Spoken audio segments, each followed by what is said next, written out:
Hello, my lovelies. We are back, and today we are making an Aussie classic, which is a meat pie. We're just starting out with some olive oil in our pan. I'm using chuck steak. I love it. It's got a really nice beefy flavour to it, and we're going to cook that slowly to make it really nice and tender. It's cut into fairly big chunks, and I've already seasoned it with some salt and pepper.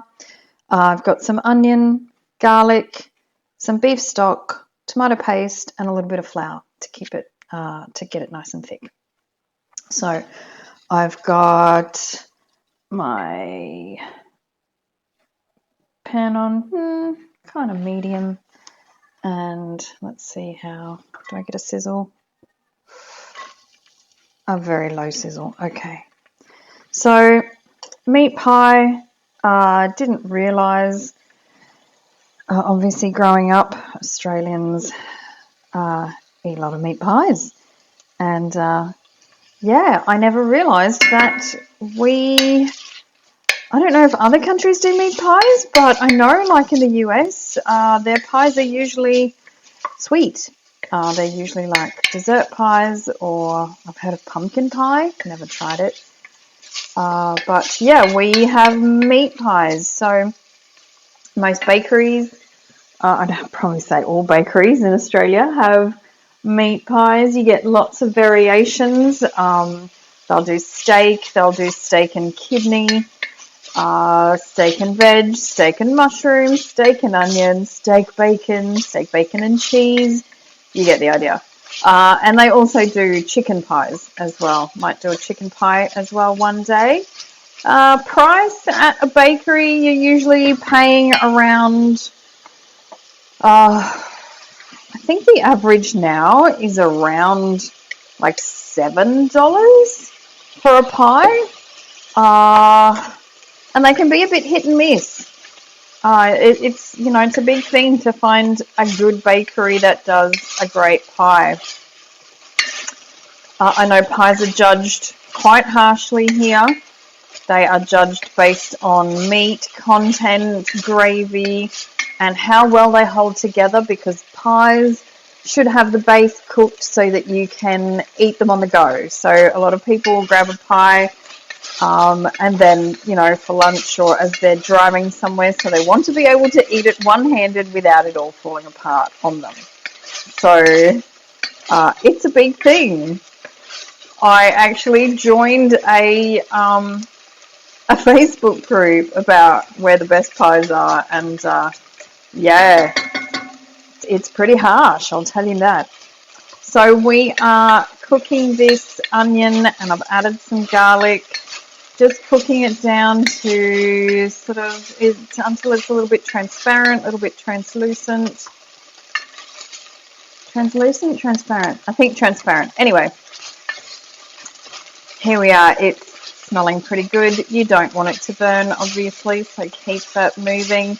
So as I said, my chuck steak is already seasoned. Pepper is a big thing with pies. So what we're going to do, I've seasoned the top. I'm going to sort of move that around a little bit, move that seasoning, and we are going to put some flour on this whilst trying not to burn our onions. So the flour obviously is going to help thicken the gravy. Now, this is a basic just steak and obviously onion garlic pie. As you can see, I've made the chunks pretty big because I'm going to make individual little pies in little ramekins, and you want that sort of chunky beef to be sort of like right there. Make the pie nice and domed and make it nice and chunky. Turn this down. I don't want my onions to burn. So we're going to put this beef straight in and cook that flour off. Get it so that it just basically toasts the flour. Now, I'll keep this extra flour. We may use some more of it later on if we need more thickness to our gravy. So you're only just, you just want each sort of bit of floury beef to sort of touch the heat, just to get that floury taste off the meat so that it doesn't have that sort of raw floury taste. I suspect we may add some more later because, you know, we don't want it too runny. We need it to be a fairly thick kind of gravy so that it doesn't leak out of our pie. I've already been accosted by all the pets getting their share of the trimmings. So my beef, as I said, Chuck found an awesome local butcher, which I absolutely love. Happy to travel there rather than buy it from the big supermarkets because it's just so much better quality. So this is just beef stock. Just going to pour that in. So, you know, it's really, really quite basic. The beauty is in cooking it low and slow for a couple of hours to get that beef really nice and tender, to get that sort of really beefy chuck steak flavour into the gravy and just make it really rich and delicious. So, you know, that is it. That is so simple. Now, just a little bit of tomato paste to begin with, about a tablespoon. Just stir that in. Now, because we don't want this to be like a stew, we're going to cook it low and slow and keep adding a little bit of water so that it doesn't, or stock so that it doesn't get too dry. But at the end, we're going to let it cook down. So from memory, looking at about 2.5, 3 hours. So I'm just going to let that cook down and then check back and we'll have a look, and then we'll put our pastry into our ramekins and make gorgeous little meat pies.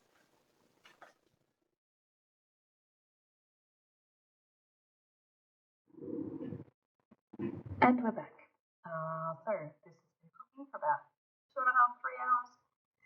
And we've got our ramekins that we greased, and we are about to fill them with our big fat pieces of steaming hot beef.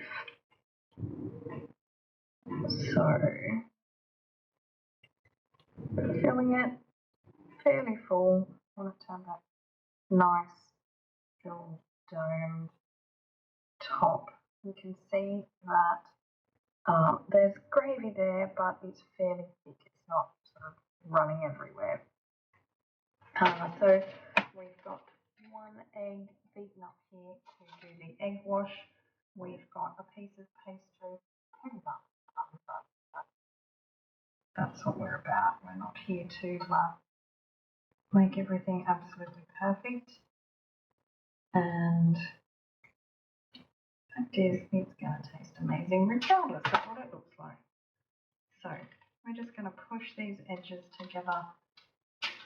Then we're going to seal these edges with a fork and give it a little egg wash. Now I have spent probably about half an hour crazily searching for my pastry brush, which has decided to abscond along with my potato peeler. Don't know where they've gone. Turned my kitchen upside down, can't find them anywhere. So we are going to improvise because that's what you do. So I'm going to breathe a hole in the top of my pie. So I'm going to use a spatula. Look, the egg just needs to one way or the other. So it might be a bit messy, but one day I'll find my pastry brush, and that'll probably happen after I buy another one, because that's generally how these things go. Just slap some egg wash on there, And then we are going to pop that into the oven.